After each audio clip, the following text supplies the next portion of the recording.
To join a conference, you may use the far-end camera controls on your remote. Please enter the conference code now.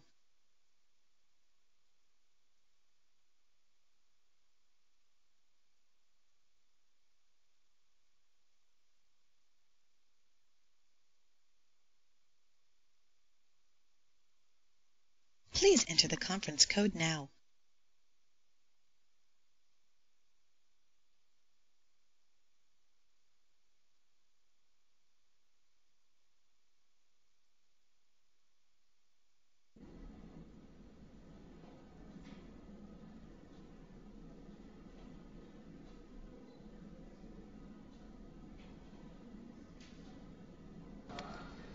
Bom dia, Seção Judiciária de São Paulo.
Bom dia, Brasília. Vocês nos ouvem? Sim. Ótimo. Eu estava na outra sala, desculpa. Eu pensei que seria conectado na outra sala, por isso que eu não demorei um pouco para chegar.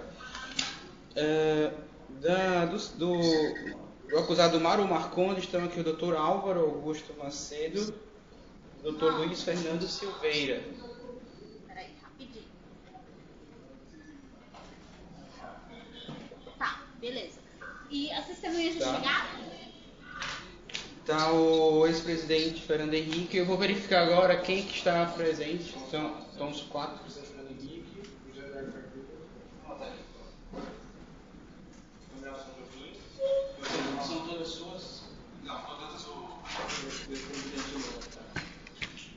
A advogada dele está aí também. Está todo mundo já aqui. Seria Fernando Henrique, o...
Os advogados que forem participar já podem até entrar na sala, tá?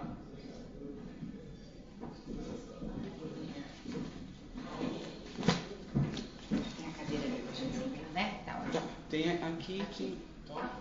Você vê assim então aqui, né? Isso, exatamente.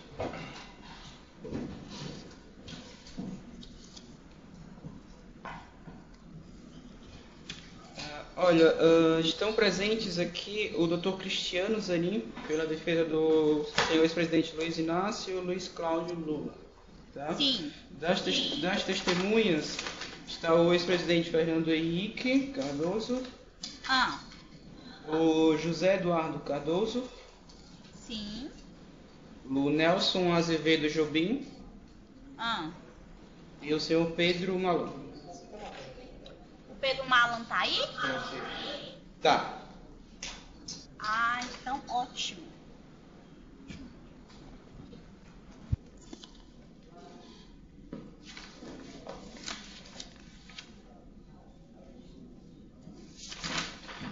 Tem um pedido da defesa da testemunha do ex-presidente para que ele fosse ouvido primeiro. Caso seja deferido, a gente pode já posicioná-lo. O Dr. Valisney já tinha comentado que ele seria ouvido primeiro. Tudo bem. Já Já posso pode posicioná-lo aqui em registrar. frente? Tudo bem. Tá bom? Ok. Se eu quiser falar alguma coisa, doutor? Não. Tá.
bom, querido? Como vai? Bem, e você? Obrigado. Graças a Deus.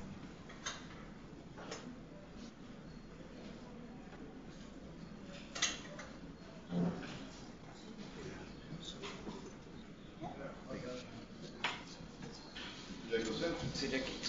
Aqui.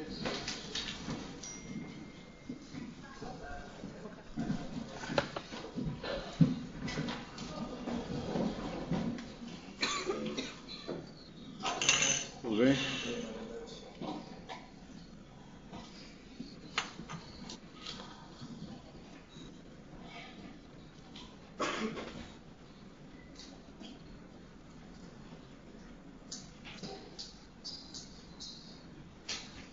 Só aguardar o juiz chegar, tá? Ok.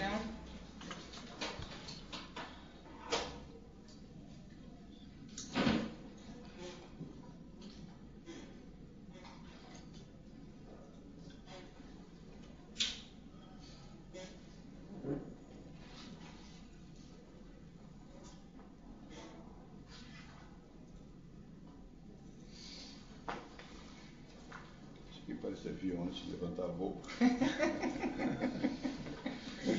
Verdade.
senhores, tudo bem? Tudo bem, né? Tá certo. Bom dia a todos aí. Já está lá, né? Então pronto.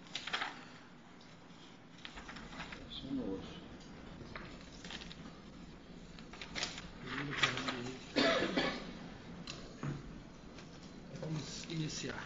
Bom dia a todos. Eu declaro aberta a audiência no processo número 765730/2016, em que autor do Ministério Público Federal, ao promover a denúncia contra os réus Mauro Marcondes, que pediu a dispensa de comparecimento, Cristina Maltoni Marcondes Machado, pediu a dispensa, Luiz Inácio Lula da Silva, com a dispensa de comparecimento, Luiz Cláudio Lula da Silva. Estamos aqui para a oitiva das testemunhas de defesa dos réus. As testemunhas a serem ouvidas: Fernando Henrique Cardoso, Nelson Azevedo Jobim, José Eduardo Cardoso, Pedro Malan. Eu cumprimento aqui o Ministério Público Federal pelo Procurador da República, os advogados. Aí também agradeço a Seção Judiciária de São Paulo pela colaboração.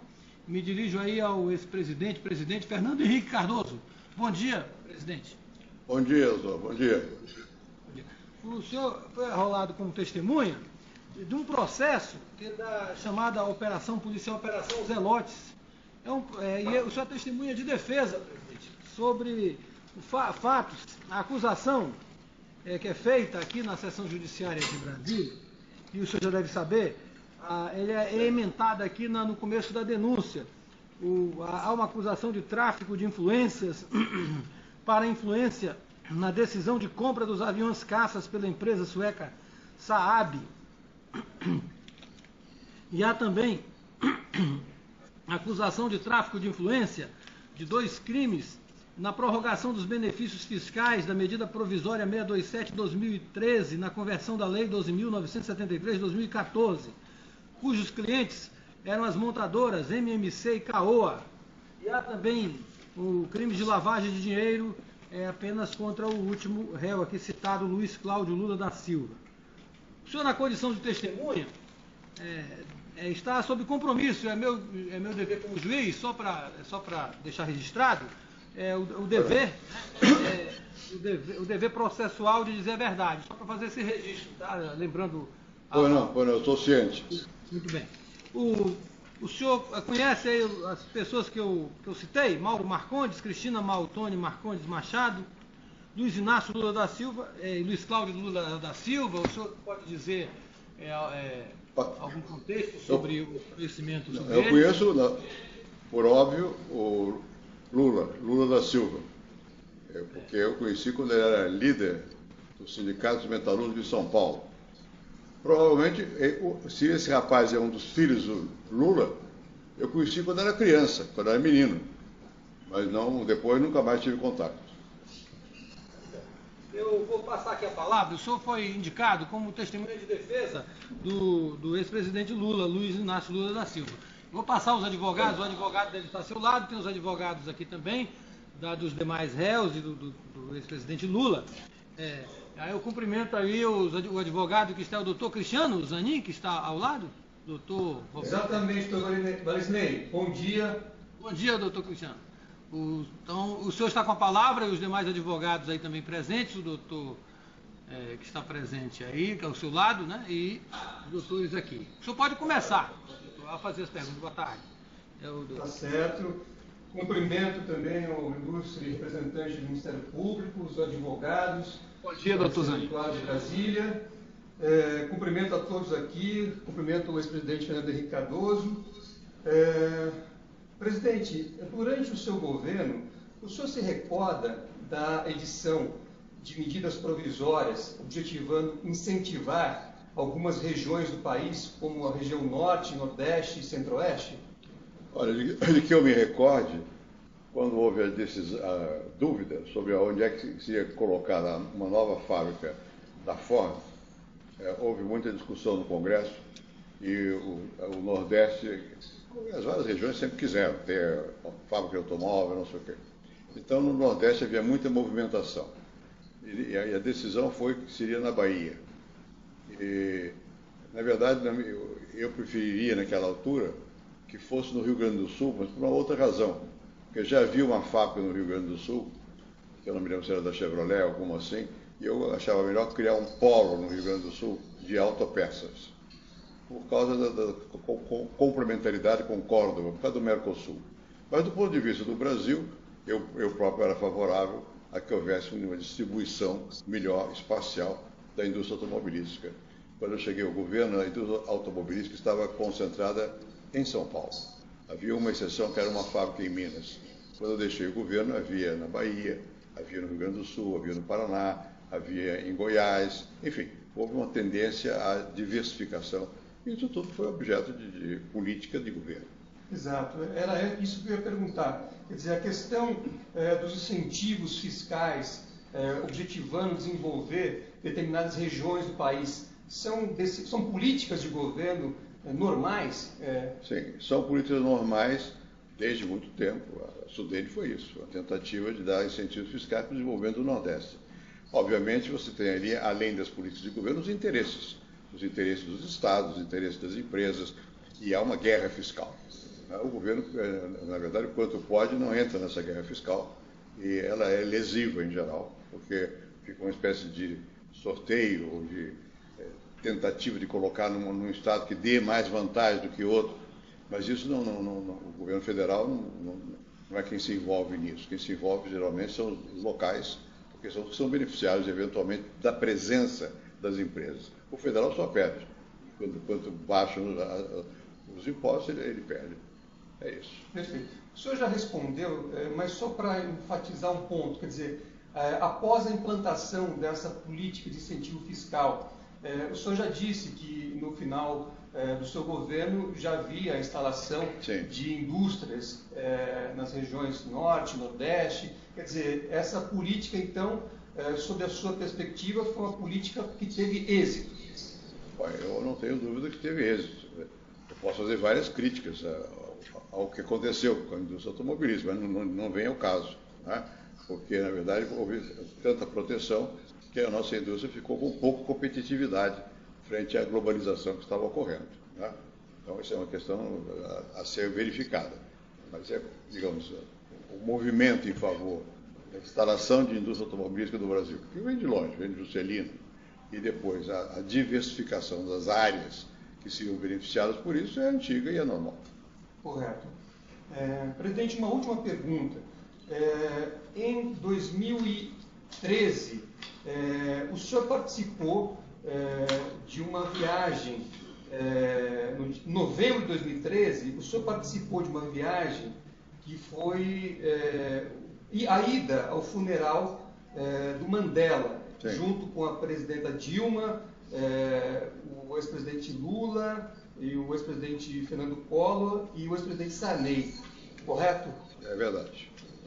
O senhor sabe dizer, o senhor presenciou algum encontro da então presidenta Dilma e do ex-presidente Lula com o senhor Stefan Löfven, objetivando discutir a compra de caças para o Brasil?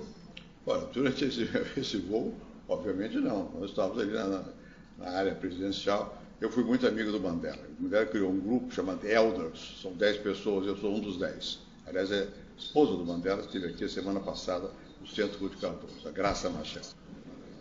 Bom, então eu tinha que ir inteiro, eu fui convidado pela presidente Dilma, gentilmente, e eu fui. E houve na conversa, creio que o ministro Jubim, que vai depor aqui, estava nesse voo também, não tenho certeza. Mas nós só conversamos entre nós ali, eu não vi ninguém, nem conheço a pessoa referida aí. Não conheço, não vi, eu não posso testemunhar nada, porque não vi nenhuma conversa nesse sentido. Perfeito. O senhor se recorda, essa viagem foi uma viagem que os senhores ficaram por muito tempo lá no destino, ou foi uma viagem rápida? O senhor conhece a presidente Dilma? É rápido. Eu estava fazendo uma conferência no Rio de Janeiro, Copacabana Palace, e eu nem me recordo a propósito do quê? A presidente Dilma foi lá, e não entrou na sala, ficou nos bastidores, enquanto eu falava, porque ela estava com pressa. Foi gentil, me pegou lá no Copacabana, tomamos o carro, eu e ela, fomos para o Forte Copacabana, tomamos um helicóptero, fomos para o Galeão, no Galeão entramos no avião, chegamos lá em foi em Johannesburgo.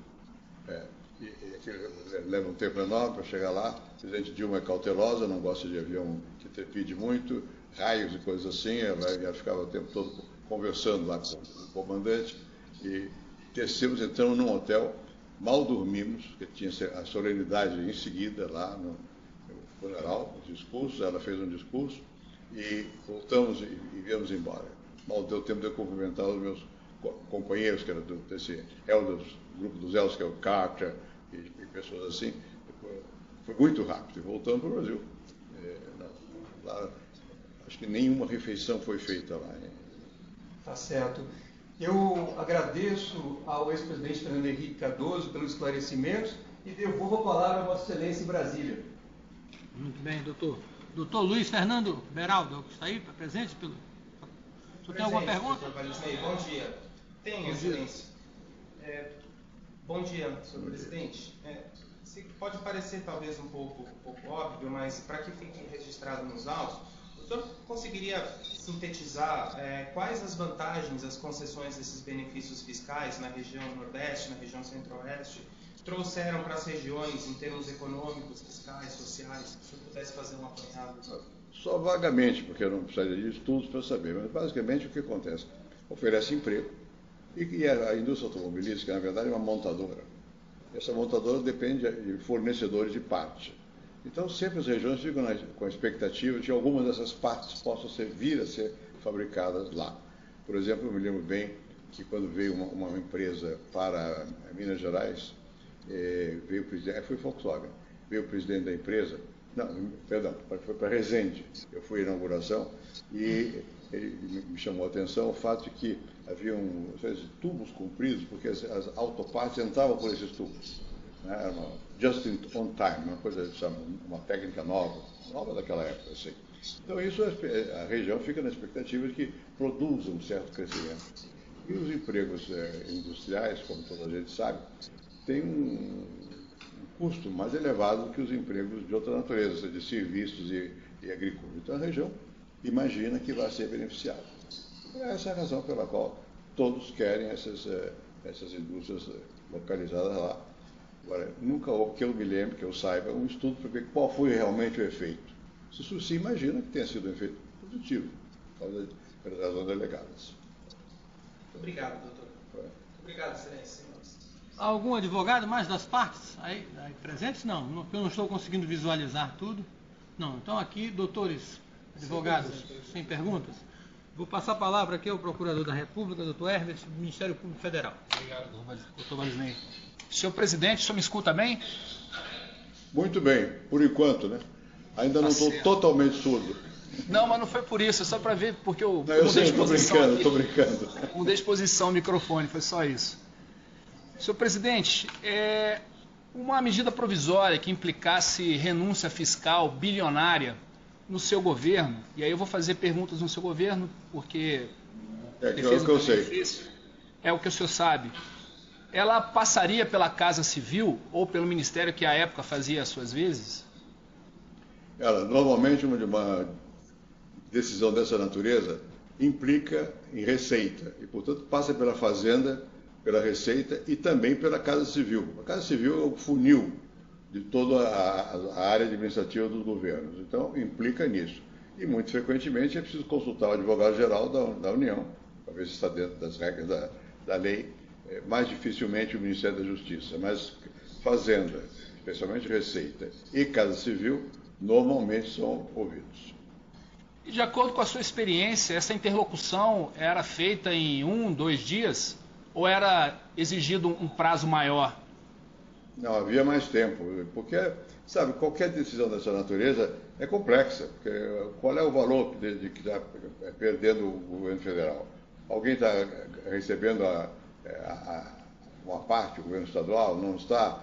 É um benefício direto? É justificado que se faça esses benefícios? Qual é o efeito que isso tem sobre a competição? Então, não são decisões banais, são decisões que implicam uma certa avaliação e que levam tempo. O presidente, na verdade, quando recebe essas questões, elas já vêm muito mastigadas. Não é o presidente propriamente quem vai tomar as primeiras decisões. Isso é o Congresso que às vezes eu passo pelo Congresso, frequentemente precisa alterar a lei, vai para o Congresso, tem debate, tem discussão, o Congresso modifica a proposta original, volta de novo à discussão. Não são medidas que se tomam do dia para a noite, há um processo de deliberação. Certo. O doutor Barisney perguntou para o senhor, eu vou só reforçar a pergunta, o senhor conhece o senhor Mauro Marcondes? Se conheço, não me recordo de quem seja. Pode ser. A essa altura da vida, eu tenho 86 anos. Você imagina quantas pessoas eu conheci e conheço, e de quantas eu me esqueci. Outro dia eu fiquei, uma pessoa ficou zangada comigo, porque num livro que eu escrevi, eu disse que eu não o conhecia. E ele tinha razão, eu conhecia, mas eu não me lembrava. Então, se eu conheço, eu não me recordo. É possível, o nome me soa, mas eu leio muito jornal, então o nome me soa. Dos que foram arrolados que eu me lembro, certamente eu conheço o ex-presidente Lula da Silva. E conheci, quando criança, os filhos dele. Portanto, se for filho dele, eu conheci. Os outros pode ser que eu conheça, agora não tenho, nem me recordo. Certo. Tá ok, senhor presidente. Muito obrigado. Sem mais. Nada.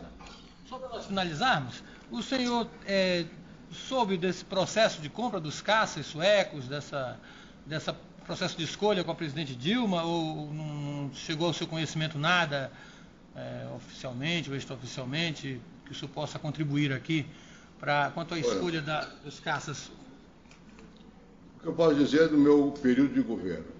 No meu período de governo já havia uma demanda da Força Aérea no sentido de que nós modernizássemos a nossa frota de aviões de caça. É uma matéria complexa e a Força Aérea e o governo também sempre tem a expectativa de que não só se compre um avião, mas que se transfira tecnologia. E nós tínhamos uma experiência no Brasil bem sucedida com um avião chamado AMX, que foi um avião de caça italiano feito em cooperação com a Força Aérea, com o ITA, o Instituto Tecnológico de Aeronáutica, e na verdade foi o que propiciou mais tarde que a Embraer fosse competente na parte tecnológica dos aviões. Então o AMX, embora a AMX não tenha tido grande êxito com um avião de caça, pelo menos que eu saiba, eu não acompanho essa matéria, mas os Bandeirantes e posteriormente os Tucanos, feitos pela Embraer, tiveram êxito. Os Tucanos têm êxito. Isso veio dessa experiência com a AMX. Então a Força Aérea sempre procurou sopesar os fatores. Uma coisa é qual é o melhor avião. O melhor geralmente é muito caro e depende melhor para quê. No caso dos aviões de caça desses que ficam sediados em Anápolis, a função deles é defender Brasília, basicamente. Tem uma outra, que é adestrar os pilotos em tecnologia moderna. E uma outra ainda, que é mais importante talvez para o Brasil, que é a transferência de tecnologia. Em geral, os aviões americanos têm uma enorme capacidade bélica e são vantajosos desse ponto de vista. Mas os americanos têm muita dificuldade em autorizar a transferência de tecnologia. Em geral, não transferem. E mais, eles detêm parte do material bélico com eles, não liberam artifícios bélicos, bombas, com eles tem muita negociação. Eu sou bastante amigo do primeiro-ministro, hoje é secretário-geral da ONU de Portugal, o Guterres, e uma vez conversei com ele, porque Portugal tinha comprado aviões americanos, e vieram encaixotados e tal, mas com todas essas dificuldades. Então a competição que havia no meu tempo era realmente entre os aviões da França, e na época eram os Mirage, depois eles mudaram, e os suecos, que são sueco-ingleses, que são eu acho que é Saab, alguma coisa assim, Gripen é o nome. Bem, e no final, um longo processo de escolha, seleção, viagem para cá, viagem para lá, estudos, o que eu me lembro é que quase no final do meu governo, houve uma reunião no Palácio da Alvorada, o ministro Malan, que vai depor aqui, esteve presente, isso implica também em recursos, e a decisão da aeronáutica naquela época era favorável a que se comprasse os aviões suecos. E as razões eram já alegadas aqui, ou seja, o avião era um avião não um avião, os suecos estavam dispostos a transferir tecnologia. E isso nos convinha bastante. No ponto inicial dessa negociação, a Embraer estava associada à Dassault. A Dassault fazia os aviões franceses. E, necessariamente, a transferência de tecnologia tem que se fazer para empresas nacionais que tenham capacidade. A Embraer é uma, senão que é a principal com essa capacidade.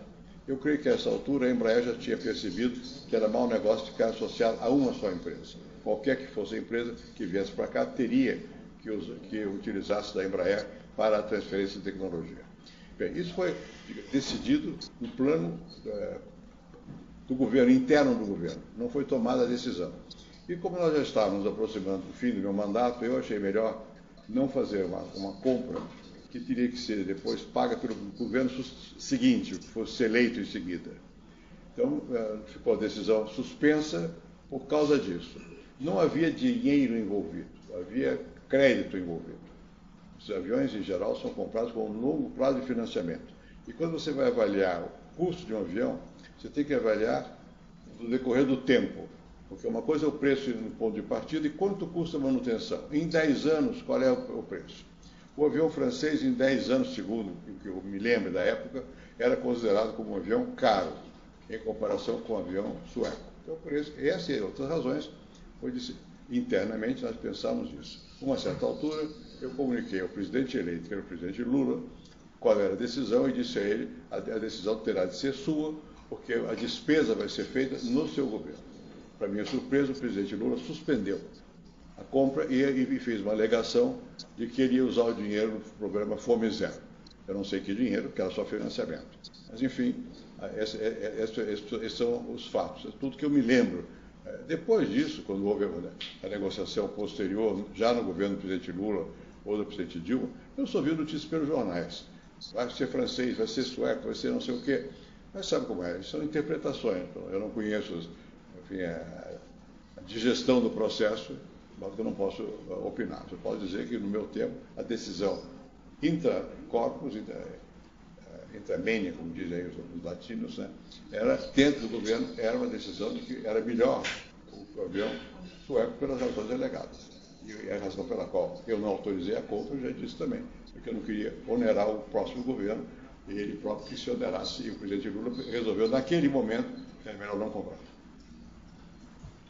Muito bem, tá. Muito obrigado, senhor presidente Fernando Henrique Cardoso. Bom dia para o senhor. Tá certo? E nossos agradecimentos aqui pela sua participação como testemunha colaborador da Justiça. Muito obrigado. Eu agradeço. Muito obrigado. Até a próxima. Eu espero que não seja breve. Até logo. Doutor Valisney, sim. O ex-ministro José Eduardo Cardoso parece que tem um compromisso. Seria possível ouvi-lo agora na sequência? Sim, claro. Possível. Se os demais... porque a ordem aqui não vai alterar. Geralmente a gente pega uma ordem mais na listagem, né? Mas se não for criar problema em relação aos demais, sim, José Eduardo Cardoso. Vai falar pela idade também, né? Pela idade, né? Vou esperar uma manhãzinha aí, né?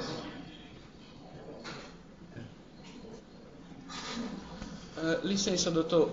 Por uma questão técnica da sala de videoconferência, essa vídeo era para sido realizada com conexão com a sala 1 aqui em São Paulo. Essa é a sala 2.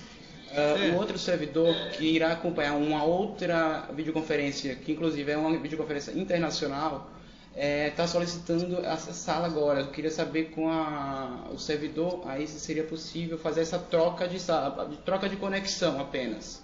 E a gente aqui só faz a mudança da sala. Sim, Ciro, só me fala o número do IP da outra sala, porque eu acho que foi passado dessa sala aí lá pro CRF. Ah, ok.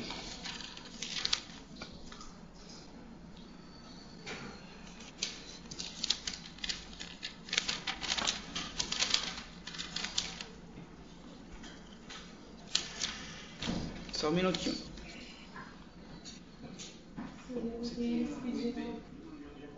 Não tem de Portugal, esse não é uma Tá, acho que eu já estou com Você consegue lá. trocar? Você tem um IP de lá? Não.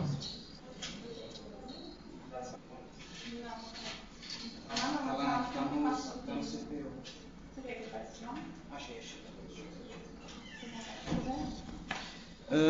O IP Infovia da sala 1 é a 172.31.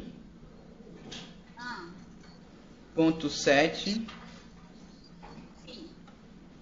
Ponto 143. Tá. Vou ligar lá no TRF e pedir para eles conectarem lá na outra sala, então, tá? Tá, eu agradeço. É só para agilizar, a próxima testemunha a ser ouvida seria a... José Eduardo Cardoso.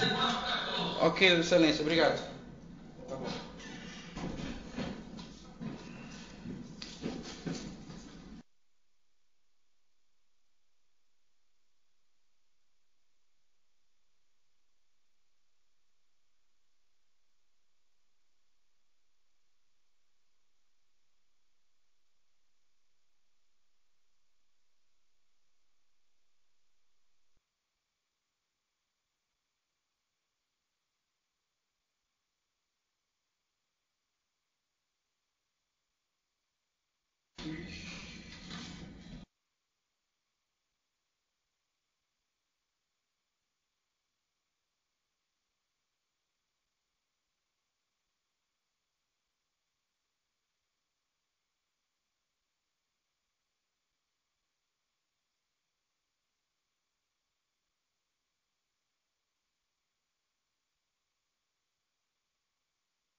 Como vai?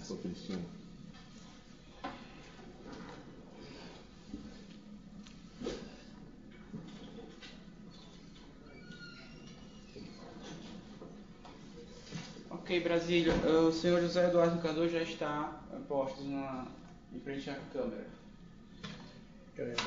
O juiz já tá vindo, tá? Ele só vai tomar um café. Tá, obrigado. Obrigado e desculpa pela inconveniência de ter que mudar essa conexão. Não, que isso, Ciro. Acho que foi a gente que conectou na sala errada mesmo.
Então, dando continuidade à audiência de inquirição de testemunhas de defesa do senhor Luiz Inácio Lula da Silva, Eu me dirijo aqui cumprimentando o senhor José Eduardo Cardoso.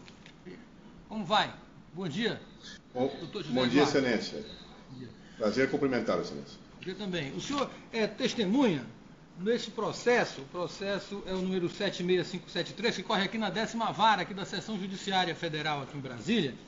É um processo em que o Ministério Público Federal promoveu uma denúncia em face de Mauro Marcondes, Cristina Marcondes, Luiz Cláudio Lula da Silva, Luiz Inácio Lula da Silva. E a acusação principal aqui é de tráfico de influência em dois eventos. E também há um de lavagem de dinheiro envolvendo o último acusado aqui, principalmente o senhor Luiz Cláudio Lula da Silva. Os fatos aqui, em síntese, seria um tráfico de influência, que é um crime previsto no Código Penal, como o senhor sabe, todos sabem, decisão de compra dos aviões caças pela empresa sueca Saab, e de tráfico de influência pela medida provisória 627/2013 dos clientes, as montadoras de veículos MMC e Caoa. E seriam esses fatos ocorridos aqui nesse período de principalmente 2014, 2015 e também até antes um pouco. Eu não vou ler assim, pontuar tudo que está escrito na denúncia, doutor José Eduardo Cardoso, mas apenas para nós iniciarmos, meu dever como juiz perguntar ao senhor se o senhor tem algum problema para prestar o compromisso de dizer a verdade aqui na justiça, se tem algum óbice, alguma amizade íntima ou inimizade. Absolutamente nenhum problema, Excelência. Então está registrado. Posso celebrar o tempo. Muito bem, então o senhor está testemunha compromissada, fica registrado. Compromissado. Muito bem, eu vou passar a palavra, doutor José Eduardo Cardoso, para o advogado, doutor Cristiano Zanin, que está ao seu lado, que vai contextualizar aí os fatos, vai falar para o senhor, vai fazer as perguntas mais específicas e pertinentes aí à defesa do senhor Luiz Inácio Lula da Silva. Doutor Cristiano, pode começar. Obrigado. Eu renovo os cumprimentos ao ex-ministro José Eduardo Cardoso. Doutor José Eduardo, só para contextualizar, o senhor foi ministro da Justiça no período de 2011 a 2016, correto? Correto. O senhor se recorda, durante o exercício desse cargo, de uma discussão em torno da medida provisória 627 de 2013, que no seu artigo 102 prorrogou benefícios fiscais para montadoras na região norte, nordeste e centro-oeste? Sinceramente, eu como ministro da Justiça não cheguei a participar de nenhuma discussão direta sobre esse tema. Embora todas as medidas provisórias e medidas legislativas que o governo atuasse, elas passavam por uma unidade do Ministério da Justiça, que era a Secretaria de Assuntos Legislativos, que fazia uma apreciação técnica sobre todas essas questões e acompanhava a tramitação de projetos. Então, eu pessoalmente não me recordo de ter participado de nenhuma discussão direta, mas seguramente os encaminhamentos dessa questão foram dados por essa unidade do Ministério da Justiça. Correto.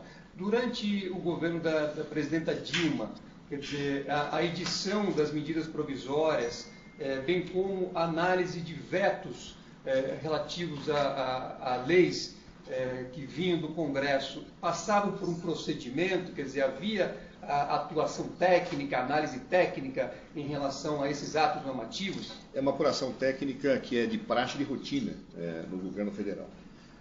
Quando você tem um projeto de lei, ou tem uma medida provisória, antes da apreciação do presidente da República, vários órgãos técnicos são consultados de acordo com a matéria, mas alguns são sempre consultados. Então, por exemplo, a Secretaria de Assuntos Legislativos, ela se pronuncia em todos os projetos de lei que são aprovados e que vão à sanção, ou em quaisquer outras situações de tramitação legislativa, né? A Casa Civil da Presidência da República tem uma subsecretaria de Assuntos Jurídicos que especificamente também analisa tecnicamente esta questão, né? E também a Advocacia Geral da União, ela se manifesta, isso do ponto de vista técnico-jurídico. Agora, do ponto de vista material, as unidades do governo federal que dizem respeito com o assunto também se manifestam. Então, por exemplo, se é um projeto de lei que tem a ver com a área da agricultura, o Ministério da Agricultura. Se é da educação, da educação. Então, há uma distribuição e uma coordenação feita pela Casa Civil em relação às unidades que se manifestam. O Ministério da Justiça se manifesta em todas as situações que são submetidas à sanção ou veto do presidente. Correto. O senhor já esclareceu que não participou diretamente, porque uma outra unidade do Ministério da Justiça que atuava nesse setor específico. Agora, o senhor teve notícia de algum tráfico de influência que o ex-presidente Lula possa ter feito em relação a essa medida 627? Alguma tentativa de interferir numa decisão da presidenta Dilma sobre vetos? O senhor teve alguma notícia disso? Absolutamente não, nenhuma, e quero, inclusive, nesse ponto, sobre compromisso da verdade, lhe falar algo que eu presenciei, embora neste caso específico eu não acompanhei. Mas a presidenta Dilma Rousseff, ela tinha uma característica de não permitir situações de ingerência política, de quem quer que seja em certas situações. Claro, e, inclusive, ela reagia muito mal pessoalmente quando alguém tentava dizer alguma coisa ou falar alguma coisa, digamos, do ponto de vista político. Ela, não poucas vezes, eu vi situações em que alguém queria sugerir alguma coisa, um parlamentar queria falar alguma coisa, e a reação dela era brutal nesse ponto, né? A razão pela qual, não raras vezes, as pessoas dizem, mas a Dilma não tem habilidade política. Eu acho que ela tinha uma preservação da sua competência de uma maneira muito, muito clara. Eu nunca vi ela em nenhum momento ceder a algum tipo de situação que não fosse estritamente republicana. Perfeito. E também o senhor tampouco teve conhecimento de qualquer tentativa do ex-presidente Lula de interferir nessa medida provisória? Jamais. Na questão dos vetos a essa medida provisória? Jamais. Eu digo o seguinte, o Ministério da Justiça ele se manifesta nesses casos. Se houvesse algum tipo de tentativa de interferência no Ministério da Justiça na apreciação, eu seguramente saberia, porque o meu secretário me falaria, ou então teria sido eu acionado. Isso nunca houve, a ponto que eu não me recordo, inclusive, de nada significativo na tramitação dessa medida provisória, o que me leva a crer que ela tenha seguido a via absolutamente normal. Perfeito. Eu agradeço ao Dr. José Eduardo Cardoso pelos esclarecimentos e devolvo a palavra a Vossa Excelência em Brasília. Muito bem. Doutor Cristiano. Doutor Luiz Fernando Beraldo, advogado de Cristina e Mauro Marcondes. Sem perguntas? Queria agradecer a presença do ex-ministro e não tenho perguntas, Excelência. Obrigado. Doutores advogados aqui presentes. Doutor, perguntas. Ministério Público Federal, doutor Herbert Mesquita. Sim, Excelência. Doutor Cardoso, o senhor me escuta bem? Perfeitamente, Excelência. Doutor, o senhor falou que o Ministério da Justiça se manifesta em atos normativos dessa espécie. Aí eu lhe pergunto, a sua pasta se manifestava na criação da medida provisória ou na conversão, na conversão dela em lei? Veja, na conversão, inevitavelmente, porque a sanção ou veto de um projeto de lei, ela era apreciada pelo Ministério da Justiça, sim, pela Secretaria de Assuntos Legislativos. Então, era até automático. Quando eu tenho um autógrafo, uma carta de lei que é encaminhada para a Casa Civil, ela vai automaticamente para a Secretaria de Assuntos Legislativos, que faz o exame da matéria, né? As medidas provisórias, elas dependem um pouco da situação, né? Porque às vezes são situações de urgência que são deliberadas e não dá tempo de ter uma tramitação administrativa específica. Mas, normalmente, você tem a consulta da área jurídica, né, no Ministério das Criações Legislativas. Se é uma situação muito urgente, quem faz especificamente são os técnicos da Casa Civil, na Subsecretaria de Assuntos Jurídicos. Certo. Então voltemos aqui à realidade da medida provisória 627, especificamente ela. Foi mais ou menos no final do segundo semestre de 2013. O processo de criação dela, que prorrogou os benefícios fiscais por as montadoras e outros beneficiados por mais 5 anos. A sua pasta participou do processo de criação da medida provisória 627? Excelência, eu não tenho a menor condição de saber, eu teria que ver o processo legislativo, porque era muita coisa, e o ministro da Justiça, ele cuida desde tribos indígenas até presídios, né? Então, CAD, e Segurança Pública, e a SAL, a Secretaria de Assuntos Legislativos, que recentemente foi extinta agora pelo governo, era uma unidade que também operava com tudo isso. Eu não sei lhe dizer qual tramitação teve essa medida provisória. Eu teria que ver o processo legislativo. O que eu posso lhe afirmar com segurança é que seguramente não houve nada atípico, porque eu teria sido alertado pelo secretário se houvesse. Eu não sei se houve uma consulta prévia, se não houve, mas atípico seguramente não deve ter havido, porque senão eu teria sido informado pelo meu secretário da área. Certo. Em relação ao seu Mauro Marcondes, o senhor teve conhecimento dos encontros dele com Lula, dos pedidos que ele fez a Lula para interferir junto ao presidente no processo de escolha dos caças, nas reuniões que eles mantiveram presenciais, nos repasses milionários que ele fez ao filho do ex-presidente? O senhor teve conhecimento disso? Excelência, pela ordem, Excelência, a formulação do doutor procurador... Eu estou detalhando a pergunta que o senhor fez. Eu estou repetindo praticamente a mesma pergunta com os detalhes da denúncia. Não, o senhor está fazendo afirmações como se fosse... Não, eu estou fazendo perguntas de fatos que nós narramos na denúncia. Não, senhor. Eu estou fazendo perguntas de fatos que são narrados na denúncia. E eu estou fazendo a mesma pergunta que o senhor fez. Não, o senhor perguntou para ele, doutor Zanin, o senhor perguntou a ele se ele teve conhecimento de tráfico de influência praticado pelo ex-presidente. O senhor fez essa pergunta. E agora eu estou perguntando para ele se ele teve conhecimento dos fatos que estão narrados na denúncia. E eu não estou praticando nenhuma impropriedade. Esclareça que essa é uma narrativa da denúncia e não fatos controversos. A denúncia parte da premissa de que esses foram os fatos, certo? E eu estou perguntando a ele se ele teve conhecimento desses fatos. Não, eu nunca tive. Aliás, Mauro, não? Isso. Eu não, acho que nem o conheço, acho que nunca ouvi, não tinha visto o nome dele antes. Só quando isso veio a público, pela imprensa, que eu soube dessa história. Essa questão dos caças era uma discussão que se arrastava há muitos anos no governo federal. Inclusive, eu me lembro dela quando eu era deputado, antes de ser ministro. Eu fui deputado federal há 8 anos e havia uma discussão de qual caça que se compraria. Eu me lembro que havia uma discussão se seriam os Rafale, os Mirage, esses suecos, o russo. Né? Havia uma discussão infernal, que inclusive na Câmara se debatia muito isso, era uma coisa que se arrastou muito tempo. E no governo Dilma, né, aí então se decidiu por isto. Eu, sinceramente, nunca ouvi, eu tive informação de que o presidente Lula, durante o governo da presidenta Dilma, tinha tocado nesse assunto. Então, para mim, foi uma situação que eu só soube pela imprensa posterior. Ok, muito obrigado, doutor Cardoso. Sem mais, Excelência. Eu que agradeço, Excelência. Está sempre à disposição. Um abraço, Excelência. Muito bem. A medida provisória, a que se tratou, o senhor não lembra de detalhes, né, dessa medida provisória? Não lembro. Não, sinceramente, não lembro. Não só não me lembro, e o fato de eu não me lembrar, Excelência, me leva a crer que teve um procedimento padrão, ou seja, não teve nenhum fato atípico que tivesse me chegado e que eu pudesse relatar sobre as penas da lei nesse caso. Então, eu sinceramente não me lembro da tramitação, não participei de nenhuma discussão, o que, repito, me leva a crer que houve uma rotina nesse procedimento, razão pela qual nenhum fato me foi chegado pelos meus assessores técnicos e pelo meu secretário da área de assuntos legislativos. Muito obrigado, então, doutor José Eduardo Cardoso. Eu que agradeço, Excelência. Muito obrigado. Bom dia para o senhor. Bom dia, senhor, Excelência. Bom trabalho. Doutores, obrigado. Obrigado, viu? Até logo. Até logo. Doutor Cristiano. Um abraço. Doutor Roberto, como é que está bem? Tá melhorando. Um abraço.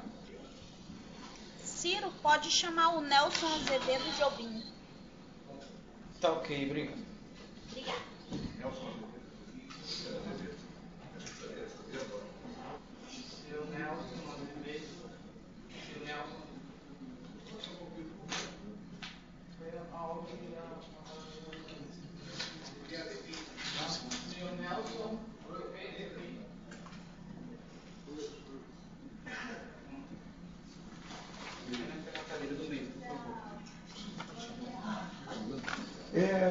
Doutor Marisley, por gentileza, o ministro Pedro Malan também tem um compromisso. Seria possível ouvi-lo antes do ministro Jobim? O ministro Jobim, inclusive, já disse que está de acordo.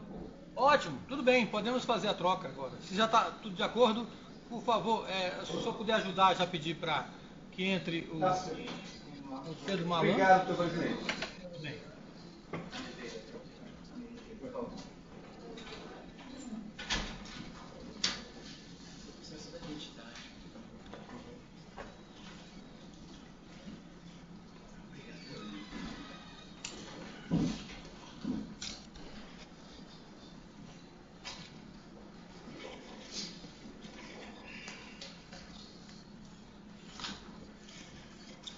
Então, reiniciamos aqui com a oitiva do doutor Pedro Malan. Bom dia, doutor Pedro Malan. Muito bom dia. Bom dia. Pedro Malan, o senhor é testemunha num processo, e exatamente do senhor Luiz Inácio Lula da Silva, o ex-presidente Lula. Ele é réu num processo com o senhor Luiz Cláudio Lula da Silva, que aqui consta como sendo o filho dele, e o casal Cristina Maltoni Marcondes Machado e Mauro Marcondes Machado. Entre algumas acusações, imputações, existem aqui as principais do crime de tráfico de influência na decisão da Presidência da República da compra dos aviões caças pela empresa sueca Saab. E há também uma acusação de que haveria tráfico de influência, principalmente aqui dos três primeiros acusados, Mauro Marcondes, Cristina Maltoni e Luiz Inácio Lula da Silva, na prorrogação de benefícios fiscais da medida provisória 627/2013 e conversão na lei 12.973/2014, de interesse em benefício dos clientes do senhor Mauro Marcondes, MMC e CAOA, segundo a denúncia. E também se aponta aqui crimes de lavagem de dinheiro, de recebimento de valores pelo filho do presidente Lula, das empresas do senhor Mauro Marcondes. O senhor, eu posso registrar o seu compromisso de dizer a verdade? O senhor não tem nenhum problema de parcialidade, de amizade íntima, inimizade não, né? Não, absolutamente nenhum. Muito bem, então o senhor está sob o compromisso de dizer a verdade, apenas porque a lei exige. Eu vou passar a palavra então ao doutor Cristiano Zanin, que é o advogado do presidente Lula e do senhor Luiz Cláudio Lula da Silva, para começar as perguntas para o senhor sobre o objeto aqui da acusação. Doutor Cristiano. Pois não. Renovo os cumprimentos ao ex-ministro Pedro Malan. E apenas para confirmar, doutor Pedro Malan, o senhor foi ministro da Fazenda durante os 2 mandatos do ex-presidente Fernando Henrique Cardoso, correto? Exatamente. 1º de janeiro de 95 a 31 de dezembro de 2002. Correto.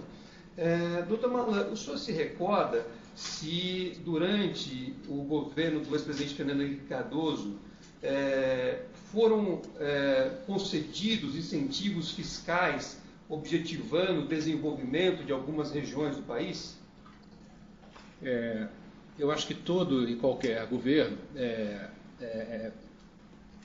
realiza algumas medidas que dizem respeito, principalmente na área de desenvolvimento regional, que é algo permitido pela Organização Mundial de Comércio, ter certo tipo de incentivos à localização de indústrias em regiões menos desenvolvidas do país, é algo que é permitido pela legislação internacional.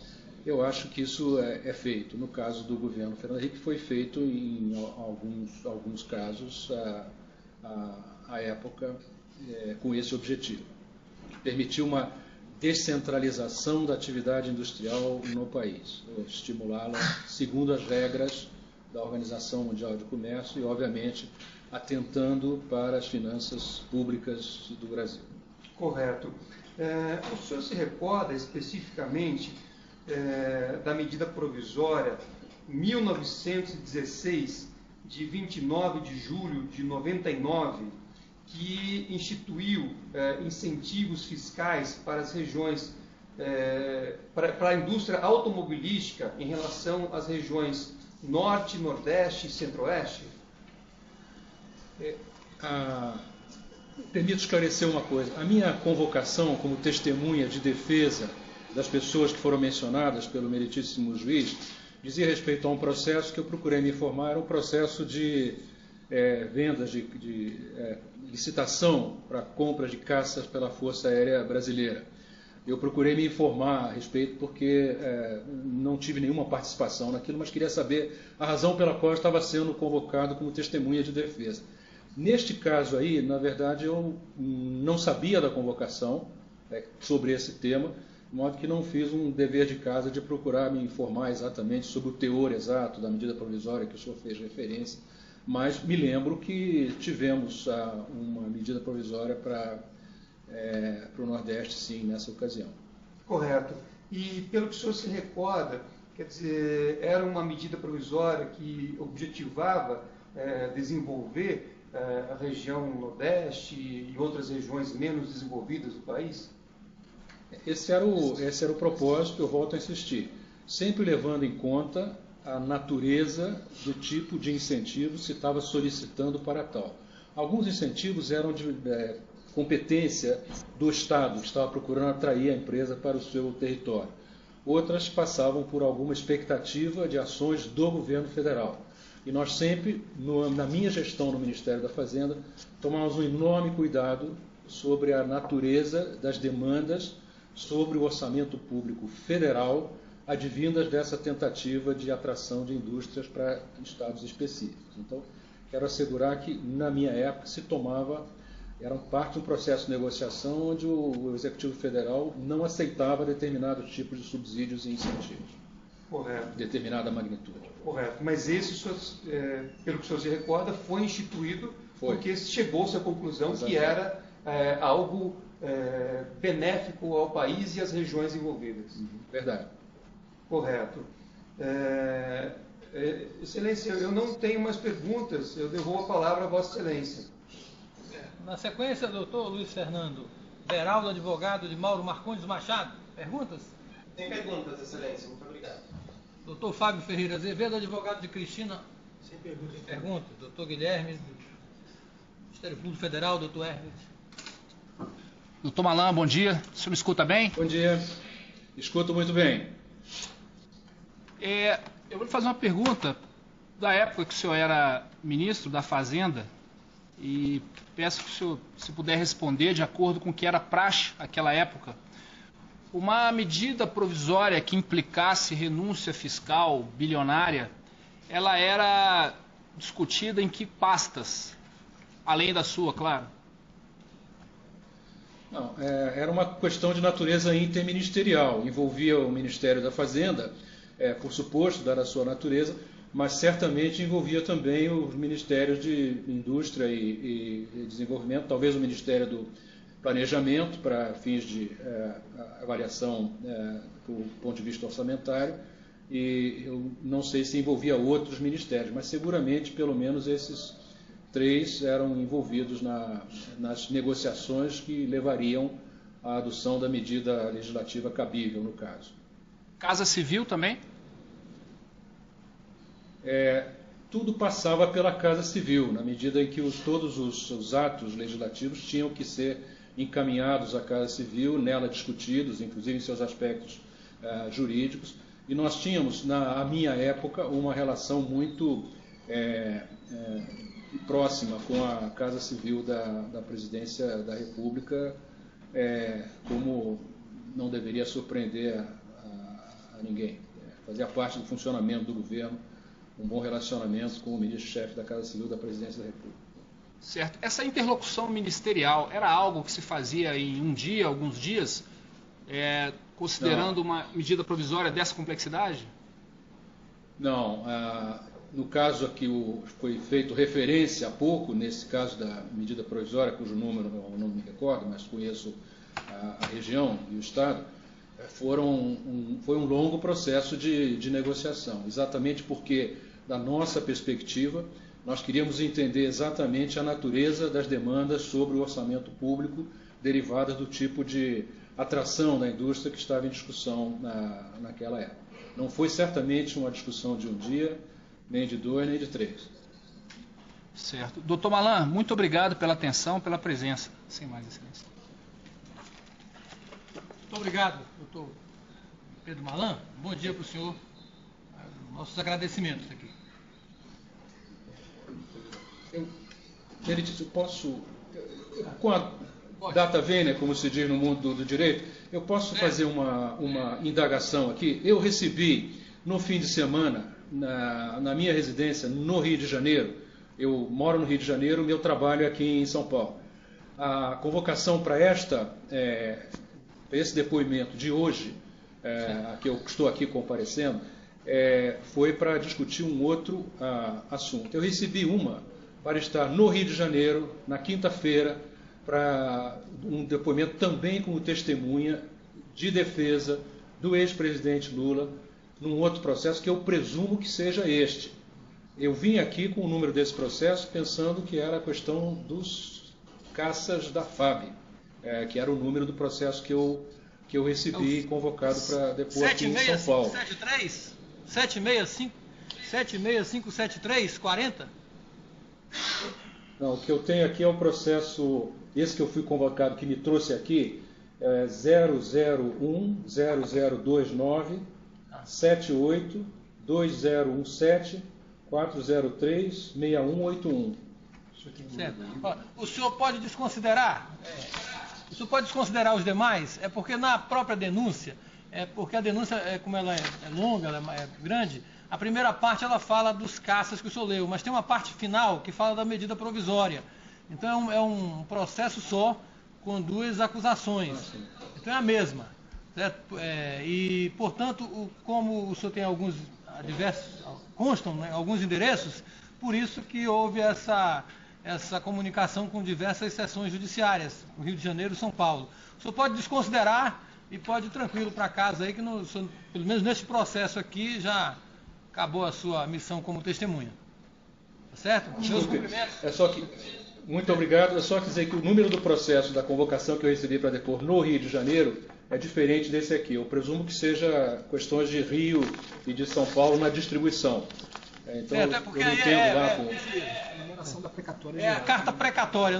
A carta precatória ela recebe um número, porque ela sai daqui com algumas folhas. Então, por isso que o número é diferente.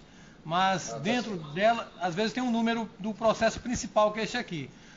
Se for em relação aí ao ex-presidente Lula, da 10ª Vara aqui de Brasília, o senhor pode desconsiderar, porque o senhor foi intimado só para esta audiência mesmo.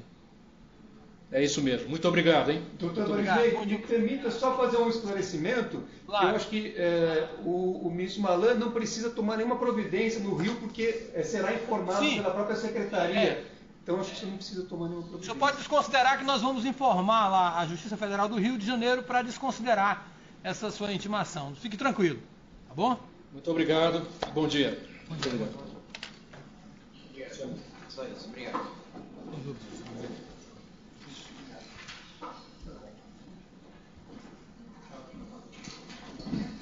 Só ministros. Ministros e presidentes. Né?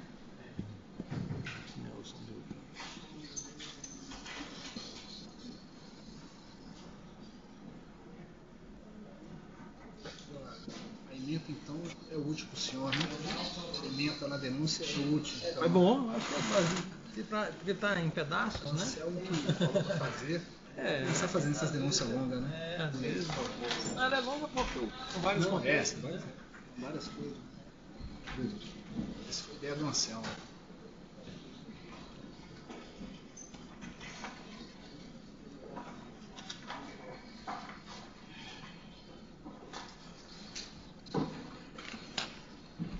É o Nelson ali, ele sentado ali, né?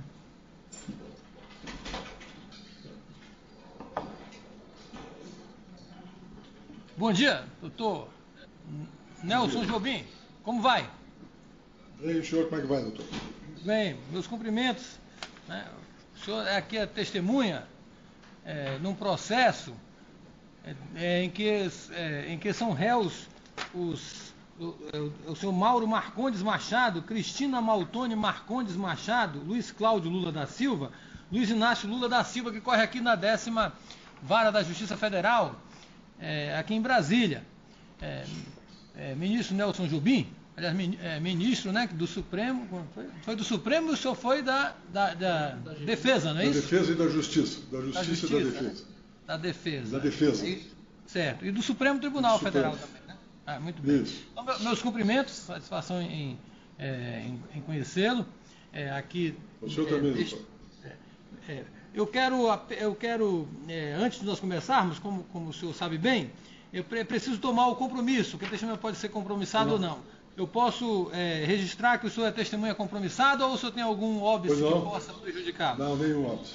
Então, esse fato, doutor Nelson Jobim, ele diz respeito à acusação de tráfico de influência, que é previsto no Código Penal, entre outros, relacionado contra as pessoas aqui citadas, não todas as acusações contra todos, mas em parte, mas principalmente em 2 eventos.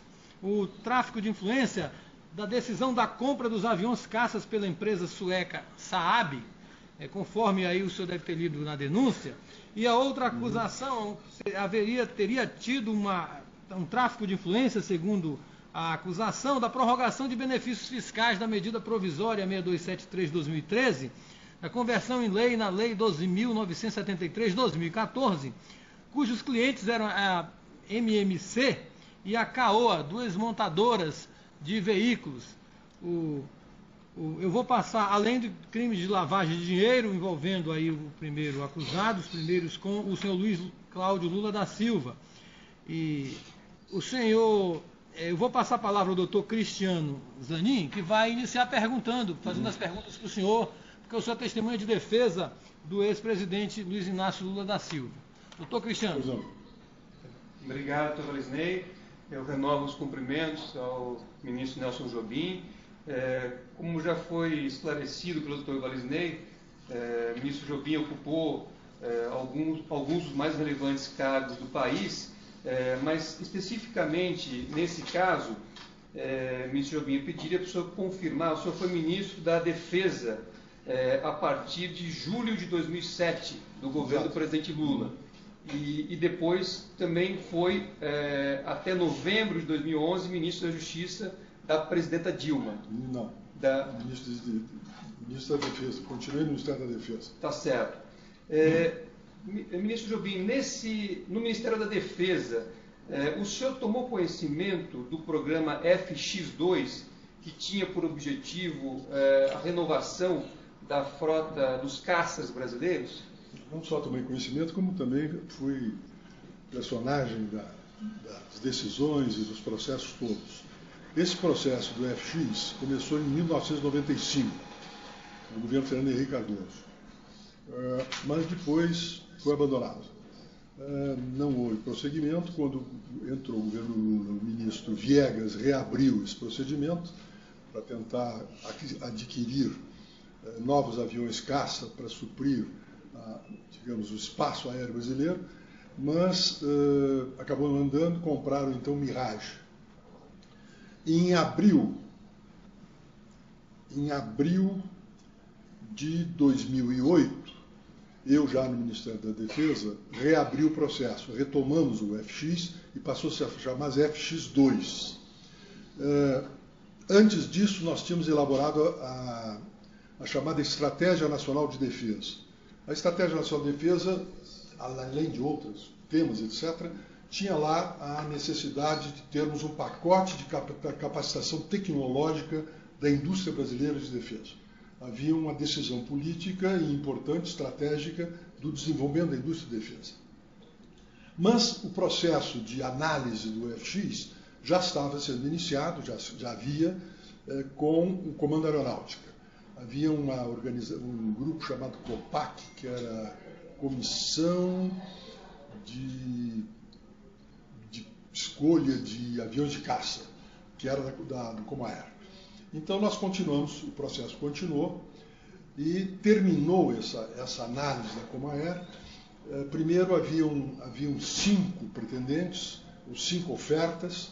Essas 5 ofertas, uma era a Sukhoi russa, da Roboron Export, a outra era o Typhoon, que era da Itália, o F-16 da Lockheed, o Rafale da SO, o Gripen NG, que não existia, era um Gripen nova geração, da Saab, e o F-18 da Boeing, que era o Super Hornet. A Força Aérea, examinando os 5 pedidos, fez acho que eles chamaram de short list, de três.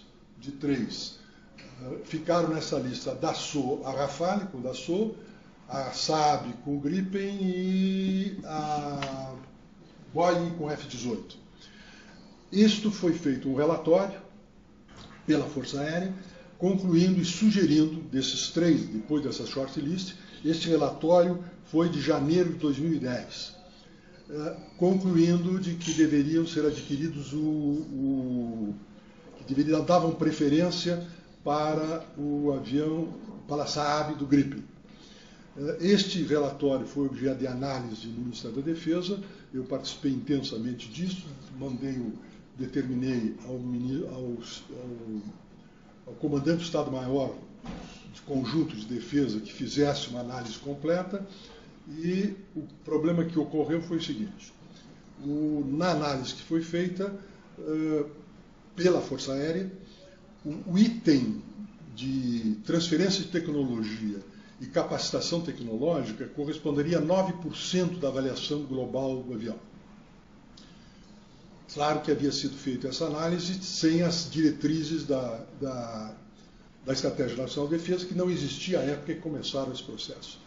Então, nós fizemos a análise no Ministério da Defesa e um relatório que foi elaborado pelo comandante-geral, comandante do Estado-Maior do Conjunto das Forças Armadas, e foram aprovados pelo comandante da Marinha e pelo comandante da Aeronáutica, naquele caso, sugeria que nós adquiríssemos o Dassault, o avião Mirage, tendo em vista a segurança em relação à transferência de tecnologia. Nós excluíamos o Super Hornet, porque era impossível fazer qualquer tipo de negociação com os Estados Unidos, com a Boeing, para assegurar a transferência de tecnologia, já que isso é uma decisão não só do Poder Executivo americano, como também do Poder Legislativo americano, do Senado americano. Então nós excluímos a possibilidade da Boeing, analisamos a Dassault, aliás, analisamos o Gripen. O Gripen assegurava a transferência de tecnologia, mas o Gripen tinha na sua composição participação de outros estados, outros países. E a negociação era direta com a empresa, e a empresa tentava assegurar isso. E já a Dassault, a negociação era com o governo francês. Nós estávamos negociando diretamente com o governo francês, e a nossa contrapartida naquele momento era o almirante Guillot, que era o chefe de Estado-Maior pessoal do presidente Sarkozy à época. Então, nas negociações, na análise toda, nós acabamos concluindo que deveria ser o avião da Dassault, o Rafale. Houve, num determinado momento, um problema, porque o preço do avião Rafale era bem superior ao preço do Gripen e o preço na ordem era, o mais barato era o Gripen, depois vinha o Super Hornet, o F-18, e por último o Rafale. A diferença entre o Rafale e o Gripen era de 1 bilhão de euros, mais ou menos 1 milhão e tanto de euros, eu não me recordo bem se era 1 bilhão, mas era uma diferença grande. E tinha uma diferença de 800 e poucos milhões, era 1 bilhão em relação ao Rafale, Rafale vis-à-vis Gripen, e F-18 vis-à-vis Dassault eram 800 e poucos milhões de euros. Tudo era euros na época, na negociação que se fazia. Bem, nessa hipótese,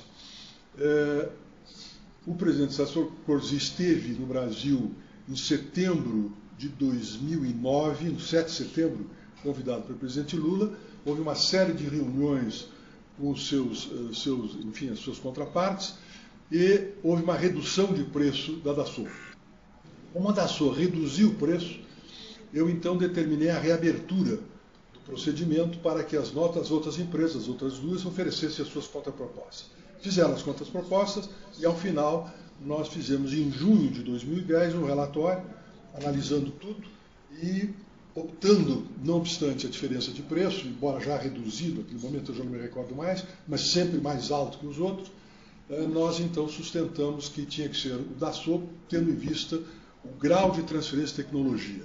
E havíamos negociado também que, na hipótese de nós adquirirmos o Rafale, com toda a transferência de tecnologia francesa, os franceses também passariam também um compromisso de adquirir o KC-390, que estava em construção, agora terminou, que estava sendo construído pela Embraer num projeto de aeronáutica. Nessa negociação, nós tentamos também aumentar uma participação na venda do Rafale pelos indianos e também pela Líbia, naquela época, ver se eles adquiriam para tentar diluir os custos remanescentes do Rafale. No entanto, o presidente Lula, em junho de 2010, não tomou decisão, porque já estava em campanha eleitoral, não havia possibilidade nenhuma de você onerar o orçamento do novo governo com os custos desse novo projeto. Então, quando eu assumi, aí eu fui convidado pela presidente Dilma para continuar no Ministério da Defesa, aceitei a continuação do Ministério da Defesa, enviei a ela um projeto um plano de trabalho para os 4 anos de governo, do seu primeiro governo, em relação à defesa. Entre eles estava exatamente a questão do FX. Eu saí do Ministério da Defesa em agosto de 2011, por questões políticas, e tendo saído, até aquele momento não tinha se tomado nenhuma decisão sobre a questão FX-2. Mas uma coisa é certa, o desejo, a intenção da Força Aérea era sempre o Gripen e não o Rafale. Correto. Por essa descrição, essa rica descrição que o senhor fez, quer dizer, esse processo da compra dos caças sempre foi um processo que teve uma ampla análise por parte das Forças Armadas, por parte, enfim, de todas as autoridades envolvidas. Sempre foi feito uma análise, além da questão política, houve uma análise técnica bastante densa. O trabalho da Força Aérea, o primeiro relatório da Força Aérea, feito pelo COPAC, dessa comissão de avião de caça, não me lembro como é. O COFAP fez essa análise toda ela, digamos, no sentido, se me permite a expressão, no sentido de um atomismo lógico. Ou seja, examinava item por item da composição do avião para chegar à conclusão final. E fazia avaliações de percentuais, etc., onde estavam os tais 9% das transferência de tecnologia. E chegava à conclusão X. Fez isso com todos os aviões. Eles concluíram, nesse relatório, que era um relatório substancial, concluíram pelo Gripen, sugeriram o Gripen, que era o que era mais aderente conforme as exigências da Força Aérea. No entanto, a análise feita pela Força Aérea digamos, não considerava a Estratégia Nacional de Defesa, que tinha o item de transferência de tecnologia. Daí porque eu reabri dentro do Ministério da Defesa, junto com as autoridades militares internas, uma reanálise do processo a partir da conformidade do relatório daquelas aeronaves com a Estratégia Nacional de Defesa. Nós concluímos no final que devia ser o Rafale, não obstante a diferença de preço. Havia um custo do Rafale bem mais alto e havia também um custo de manutenção do Rafale mais alto. O Rafale era 2 turbinas com uma tecnologia distinta. É bom lembrar que os franceses são os únicos no mundo que têm uma indústria de defesa autônoma. O presidente Charles de Gaulle, que fundou logo após a guerra, ele criou a Força de Frappe e não admitiu que a França entrasse na OTAN. E, portanto, desenvolveu propriamente, a França desenvolveu uma tecnologia própria, não só na área atômica, como também na área de aviação de defesa. Correto.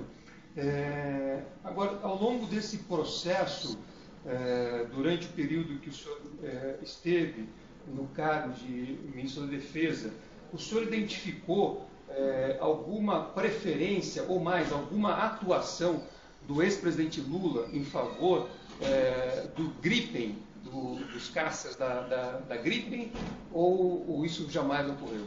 Veja bem, quando eu assumi o Ministério da Defesa, uma das condições que eu estabeleci ao presidente Lula, que o assunto era todo comigo. Eu entrei no Ministério da Defesa considerando aquele acidente da TAM, chamada crise aérea. E eu disse ao presidente de que eu pedia carta branca para tocar o assunto. O presidente, nesse período em que eu administrei o Ministério da Defesa e fiz toda a análise da questão dos aviões, eu só comunicava a ele o que eu estava tomando decisões. Mas em nenhum momento ele pediu para dar preferência a A ou B. Quando nós resolvemos discutir, que eu sustentei então, que deveria ser o Rafale, eu disse a ele que as nossas relações com a França eram muito mais estreitas. Nós não tínhamos condições de avançar nas relações com os Estados Unidos, porque os Estados Unidos não tinham condições de fazer as transferências de tecnologia. Nós tínhamos ainda aquela notícia antiga dos embargos que os Estados Unidos fizeram à venda dos aviões o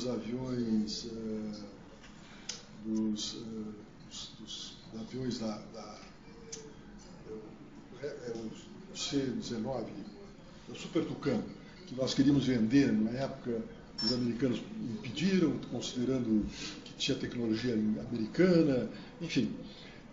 E, no caso, eu comunicava a ele esse tipo de tema, mas ele nunca me tocou no tema. Eu fui à França e fui também aos Estados Unidos examinar em loco o F-18 e o Rafale. Não fui à Suécia porque o Gripen não existia. Havia meramente um projeto. O Gripen era um projeto chamado NG, que ia iniciar. Então não havia necessidade de eu fazer a visita local.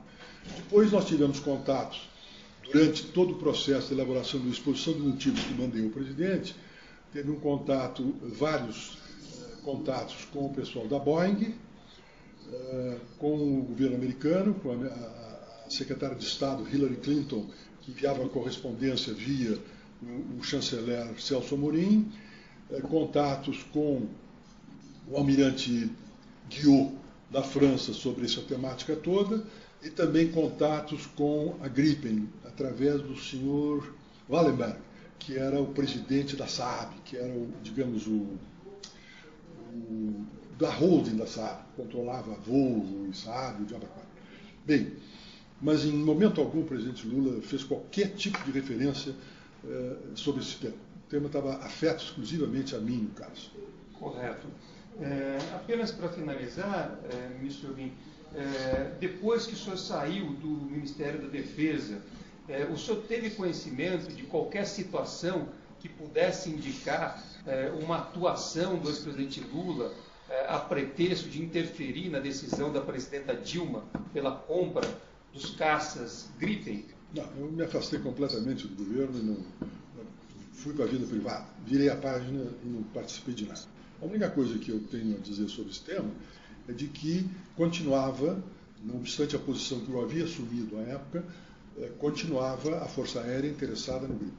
A única coisa que eu sabia na época, quando eu saí do governo, já na época, o próprio brigadeiro Saito trazia notícias de que a Força Aérea pretendia ter sempre o Gripen. Porque, enfim, os interesses da Força Aérea não estavam, digamos, ligados à Estratégia Nacional de Defesa naquele tempo que eu referi. Mas, depois do dia 11, depois de agosto de 2011, eu não tomei conhecimento de nada. Tá certo. Eu agradeço ao ministro Nelson Jobim pelos esclarecimentos e devolvo a palavra a Vossa Excelência em Brasília. Bem, doutor Cristiano. Doutor Luiz Fernando Beraldo, advogado de Mauro Marcondes. Bom dia. Agradeço a presença do ex-ministro Dr. Nelson Jobim e não tenho perguntas, Excelência. Doutor Fábio Ferreira Azevedo, advogado de Cristina Maltoni, alguma pergunta? Pergunta, doutor Guilherme Queiroz Gonçalves, se pergunta para o Ministério Público Federal, doutor Herbert.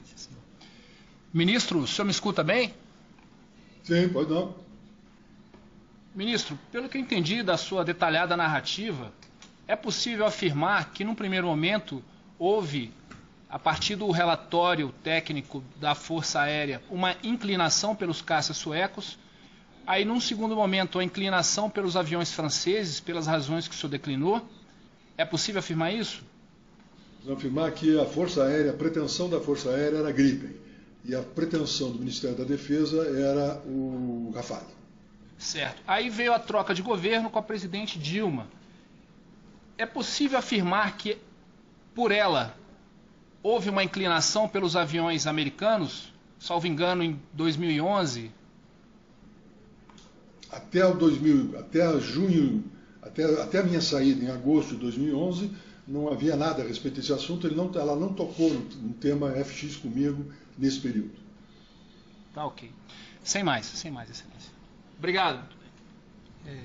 Doutor Nelson Jobim, O senhor ficou no Ministério da Defesa até quando, só para nós nos situarmos melhor? Eu entrei em agosto de 2007, fui até o final do governo Lula e continuei em janeiro de 2011 com a presidente Dilma e fui até julho ou agosto de 2011. Certo, muito bem. Aqui a denúncia faz uma afirmação de que o senhor seria um entusiasta dos aviões franceses, citando aqui uma reportagem, último segundo, negociação e tal, uma reportagem de um site. Isso aí é correto afirmar, segundo essa reportagem? Correto. Eu, inclusive, no Ministério da Defesa, a exposição de motivos que fiz ao presidente Lula defendia a adoção do avião francês, através de uma série de condições que se estabeleciam, inclusive, sobre a compra dos KC-390. Nós já tínhamos feito uma negociação com os franceses sobre helicópteros. Houve uma negociação de produção no Brasil pela Eurocopter de aviões de helicópteros de transportes junto à Elibras com transferência de tecnologia que deu resultado. Hoje estão lá sendo produzidos aqui no Brasil esses helicópteros. E nós pretendíamos, eu sustentava a necessidade de manter a relação com os franceses. O senhor falou de um interlocutor da SAAB, o senhor citou o nome? O senhor pode repetir? Presidente do grupo da holding? Não foi praticamente um interlocutor. Houve um jantar na Embaixada da Suécia, em que eu fui convidado, e estava neste jantar o presidente da holding que controla a SAAB, que era o Sr. Wallenberg, onde eu conheci naquele local. E depois vários ofícios que me foram enviados pelo embaixador sueco em relação à questão Gripen. O senhor Bengt Janner, o senhor conhece? Bengt Janner. Ele é testemunha. Bengt Janner, ele é um sueco brasileiro, alguma coisa. Ele faz algumas afirmações. Ele já foi ouvido aqui, ele disse algumas coisas. O senhor, aqui também consta na denúncia que trabalhou para os suecos, né, nesse projeto, o senhor Mauro Marcondes Machado. O senhor recebeu alguma carta, algum contato do senhor Mauro Marcondes Machado? Não, só ouvi o nome do Mauro Marcondes Machado agora, nesse momento, enfim, quando houve as notícias. Mas naquela época não havia esse personagem.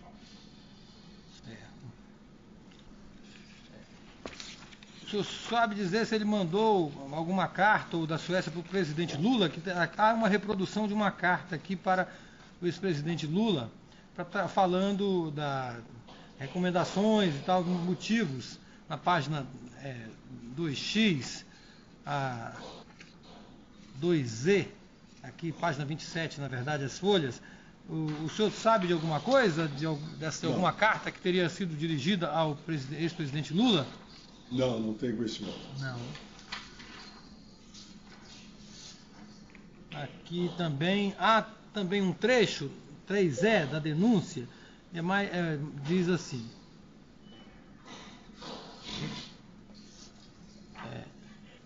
Há um contato aqui, o André Wilkinson. Esse o senhor conhece? Da SAAB? Andrew Wilkinson. Como é o nome? Andrew Wilkinson. Pelo nome não me lembro. Da SAAB. Né? Não me lembro desse nome, não. Não é em 2012. Em 2012 o senhor não estava mais, né? Então, no Ministério da Defesa. Aqui se fala uma carta. Aqui também se fala de um Stefan Löfven, que foi primeiro-ministro da Suécia, em que o senhor Mauro Marcondes, segundo aqui a denúncia, estava tentando aproximar os dois, justamente para, em 2013. O senhor teve contato também com Stefan Löfven? Não. O senhor não conhece, né? Não, os contatos em relação à SAAB foram com o embaixador e também e as notícias que vinham pela Força Aérea. Eu não tinha contato direto com qualquer tipo de personagem. Com qualquer personagem, né? E havia alguma espécie de lobby lá, as empresas, como é que elas chegavam para apresentar no momento que o senhor estava lá, as suas propostas, como é que era? Só por meio de embaixada? Eu recebi o presidente da Boeing, Recebi também representantes junto com o embaixador dos Estados Unidos.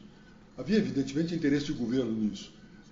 Recebi o embaixador da Suécia, eu não me lembro mais com quem estava junto com ele, e também recebi da França o embaixador francês, o almirante Guillot, também já acompanhado dos proprietários, dos donos da Dassault. Esses eram os contatos que mantiveram comigo.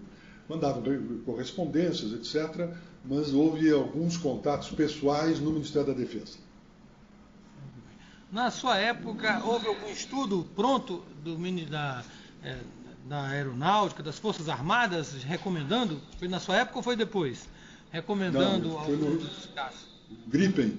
É o relatório número 1. Esse relatório número 1, doutor, é de 6 de janeiro de 2010, em que o relatório da Comaer, do Comando da Aeronáutica, recomendava que estava compatível com as exigências da aeronáutica o Gripen. Certo. Então o senhor era ministro da Defesa nessa época, quando fizeram nessa época. Uhum.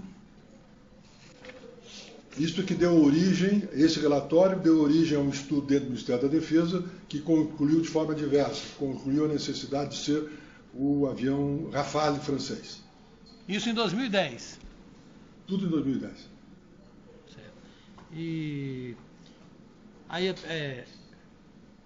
E aí o assunto, 2010 era eleição, então não havia possibilidade de uma decisão presidencial sobre qual seria a opção. Então o assunto deixou para o governo posterior. A campanha eleitoral era em 2010 e a posse da presidente Dilma foi em janeiro de 2011. Certo. Então, essa decisão então ficava, nesse relatório, eles indicavam, só sugeriam, né? Ficava a cargo do presidente a escolha com outros elementos. Não, claro, toda a decisão era do presidente. Eles entendiam, eles afirmavam de que compatível com as exigências técnicas, etc. e tal, da Força Aérea era o Gripen. Depois nós concluímos diversamente no Ministério da Defesa, enviamos uma exposição de motivos ao presidente da República em junho de 2010, porque a análise do relatório da Força Aérea que foi oferecido em janeiro demorou até junho para chegarmos a uma conclusão final. E aí então enviei este relatório, essa exposição de motivos ao presidente da República. Certo. O senhor foi ao feito um funeral... relatório pelo Estado-Maior. O senhor foi ao funeral do Nelson Mandela? De algum modo, a comitiva dos ex-presidentes? O senhor chegou aí ao funeral do Nelson Mandela em 18 de dezembro de 2013, na comitiva da presidenta Dilma Rousseff? Não. Eu já estava fora do governo. Já estava fora, né?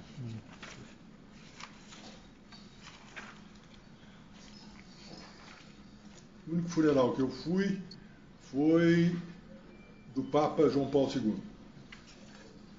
Bem, muito obrigado, doutor Nelson Jobim. Satisfação, muito obrigado pela sua participação aqui. Bom dia para o senhor. Certo? Bom dia, obrigado a Vossa Excelência.